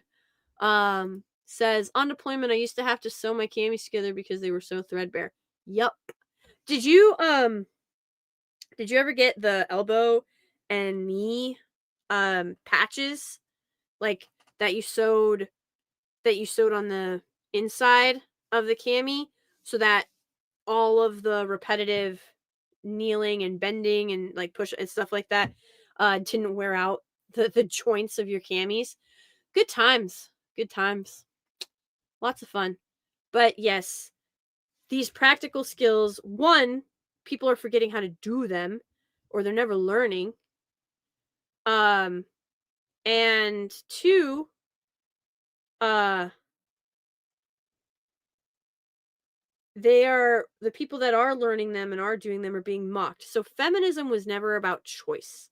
All these people who are like, oh, but see, feminism says you get to choose that. No, if that was true, you would mock stay-at-home moms. You wouldn't call them unqualified or wasting their life or indentured servants to their husbands or slaves to their children. You wouldn't make these heinous comparisons or tell them that they're going to waste the best years of their life on their family. It has never been about choice. It has always been about forcing them to do what you need them to do to lessen your competition. Man, patches would have been fancy. I don't mean like not real patches. It would be like from like it would be extra like cami material from something else that got destroyed. Or maybe you tactically acquired some leather and you got super fancy and put some of those in. We had a pilot who did that. I was like, sir, you're only in your camis like 4 times a year. What are you doing? And he's like, oh, you never know. So it's like, all right, sir, whatever you say. Freaking pilots, I tell you what. Some of the funniest but most out of touch people on planet Earth, I swear. Makes sense. They're up in the clouds a lot. Elbows and knees were mostly fine since we all had pads, but what? Crotch seams and ripped cargo pockets were always needing repair. What were you doing to your crotch that it needed to be sewed back together? That seems like a user error, I'm gonna say. I got a curved upholstery. Oh yes, curved upholstery needle and resewn my car seat. That Jeep will last forever. I have upholstery stuff. I'm actually really, really good at sewing, especially upholstery. I have no idea why that stuff comes so natural. Probably because I'm a girl. But genuinely, truly, even my father-in-law, his jaw dropped when I fixed his pick. He's like, you can't even tell. And I was like, well, yeah, that's the point. So, yeah, stuff that makes me giggle. But it's just stuff that I've always been naturally good at. It's too bad I don't have the patience to do something with that. We've been a one-income family since we got married. It was tough till I made E8. Bro, even at E8, I'm sure it was brutal. God bless you. God bless you. So are you a first sergeant or a master guns? I guess I should ask like what branch. Are you a first sergeant? I won't call you top yet. Door kicking and truck hopping. You got pads for that? Man. All you need is your chest sappy. You're good. We didn't have spare to patch from. We're already in hand-me-downs. Well, that's what I'm saying. Like, you literally got scraps from others. So you took those scraps and like made them into more. I don't know. I've had to do some insane stuff with threadbare cami material. It was actually pretty insane. I had to make helmet covers, which is the stupidest thing on the, oh, whoever came up with frickin', first of all, why are you calling them helmet covers? That just makes it sound like we ride the short bus, but I digress. But whoever came up with that idea, I would like to take Kevlar and beat them over the head with it. It was the stupidest thing ever. I mean, genuinely, truly. And also, the Digicami is just retarded. But it helps protect. No, it doesn't. It doesn't confuse drones or satellite imaging. You might maybe confuse freaking NVGs, maybe. But you're better off. You're quite literally better off wearing a double bright infrared to blind anybody looking with NVGs than a freaking helmet cover. That didn't even. Oh, stupidest. So. Oh, that was somebody who needed to make it look like they were actually doing something in their job, and they were like, "Hey, what if we had covers for helmets, and it would help?" Like quite literally, one of the main functions of the freaking helmet covers was to help them last longer. Bruh, a bullet is that cami fabric is not stopping a bullet. Yeah, but you might scratch it up. Like, bro, really? It's so that it can still look pretty without the helmet cover? If it always has to have the helmet cover on, then why do you care about what the helmet? Nobody's going to see the helmet anyway to see that it's not scratched. They're going to see the filthy, nasty, disgusting, brain dead helmet. I'm done. Obviously, we've touched on a sore spot for me. Helmet cozies? Yeah, pretty much. Navy. Oh, that explains it.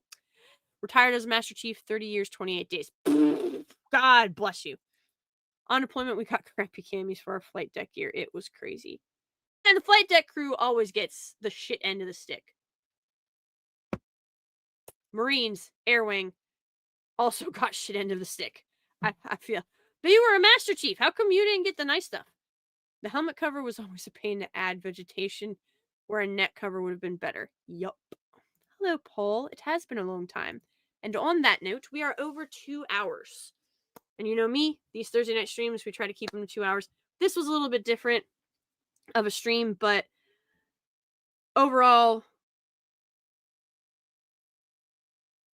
it cannot be overstated that there are certain things within our power, certain things within our individual power. We don't own any of these big studios, at least to my knowledge. None of us own one of them. None of us are shareholders or stakeholders in one of them. We aren't producers or directors or sit in the C-suite for any of this. We don't have, music contracts or own a record label. We aren't in big tech. We don't own any of these huge social media platforms or anything like that. That none of that stuff is within our control. We can use these platforms and attempt to, in some way, shape, or form, steer the ship, as it were. But something that is 100% in your control is how you dress and how your family dresses. Fashion is 100% a weapon. And it is a weapon that, it is a powerful weapon that we have been letting go to the wayside for far, far, far too long. And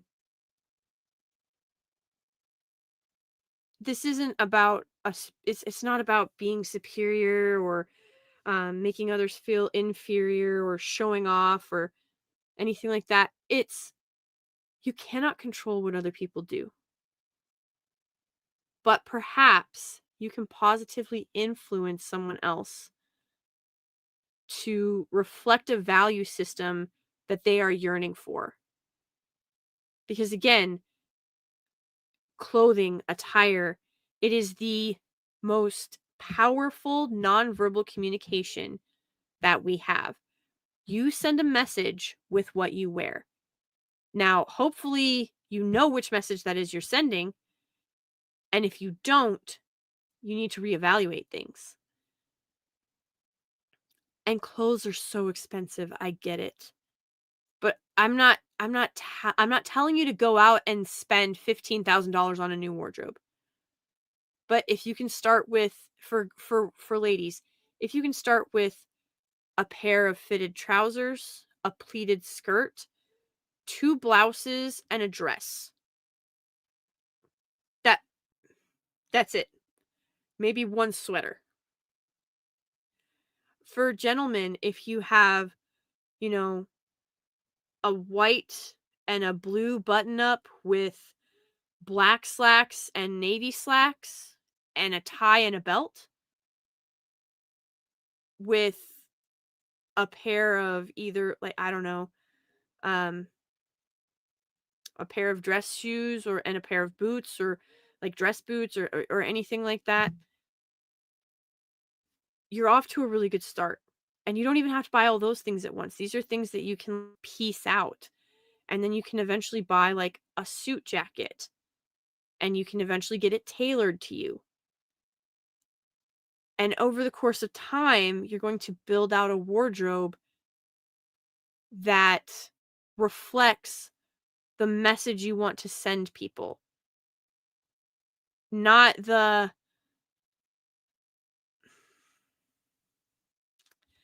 So in the Bible, it says to not be like the hypocrites who let everybody know when they're fasting. They'll remain dirty, and they'll tell you that they're tired, and they'll allow the weariness to show on their face. You're supposed to not let anybody know that you're fasting. Make sure you're always clean. Make sure that you're always bright. You have a bright face, a bright countenance, and then and present yourself in such a way that nobody would ever guess that you're fasting. And likewise, I'm poor, guys. Like we're like, what is it? 80% of this country's poor. Like, but you don't have to dress like you are. You don't have to go to Walmart and get the 3XL Tweety Bird t-shirts that you're not going to wash for 3 weeks, and you're going to spill God knows what on them, with the SpongeBob SquarePants pajama pants and Hello Kitty slippers, and walk around and go places like that. Go to restaurants, go to go to stores, go to church dressed like that. So I'm not saying to live outside your means. I'm not saying to go out and spend, $1,000 on different pieces of clothing, or 500 or whatever it is. I'm saying that gradually build out the wardrobe until it reflects what the message you want to share with the rest of the world. Especially the people you care about, like your family. It's just...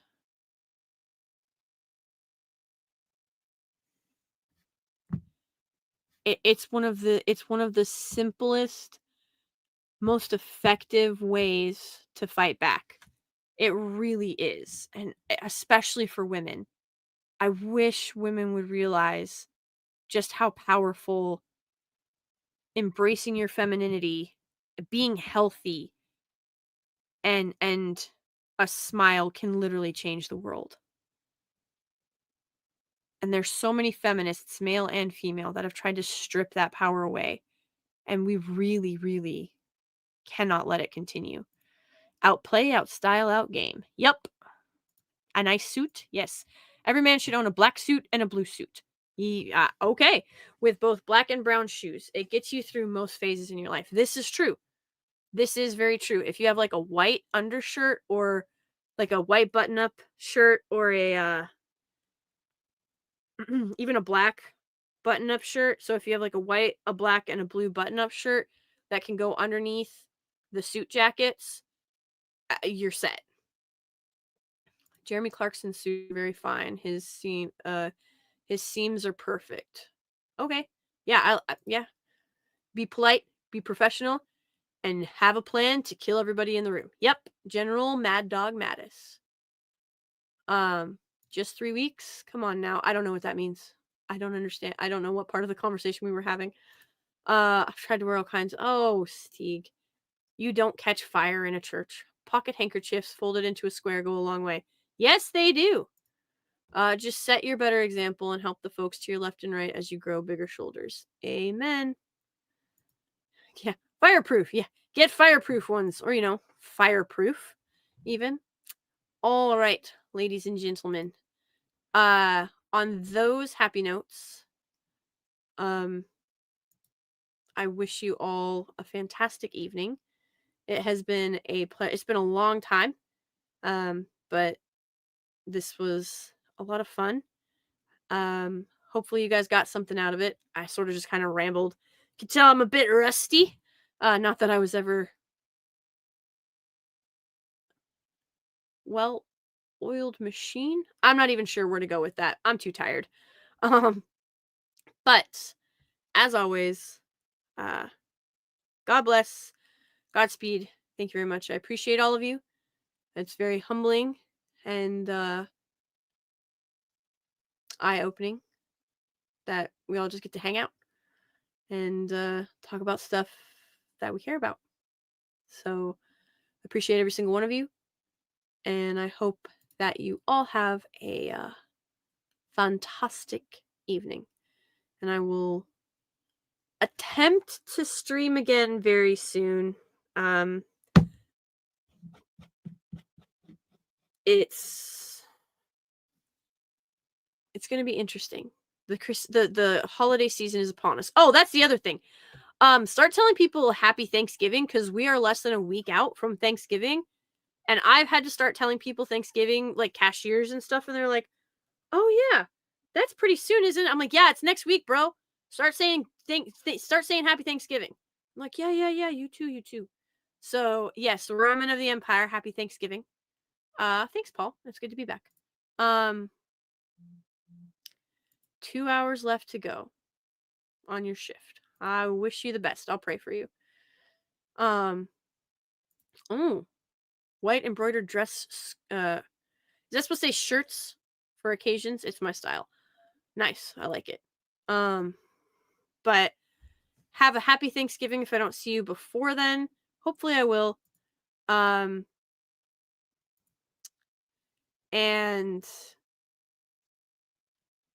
have a great evening. I will talk to you all later. Much love. God bless, and have a fantastic evening. Bye. You are making a mistake. My logic is undeniable. You have so got to die.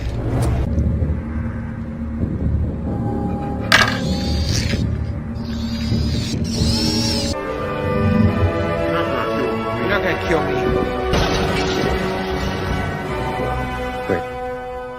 Wait. You say something, Chief? Oh, as commander in the field, I'm exercising attack abort authority. Reasons. Collateral both at primary and allied state of Pakistan will be too high. Negative, Talon 1. Tin Man will not abort. Tin Man will prosecute. Taste your stink. Every time I do, I fear that I've somehow been infected by it. It's repulsive, isn't it?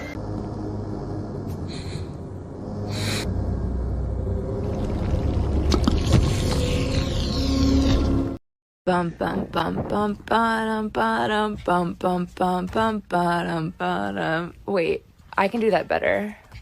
What if it's like? Lie,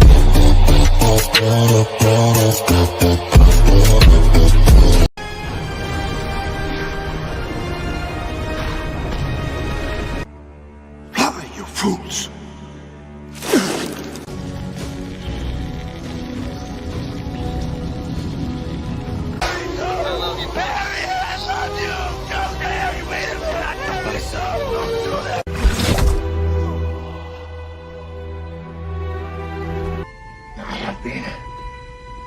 always shall be your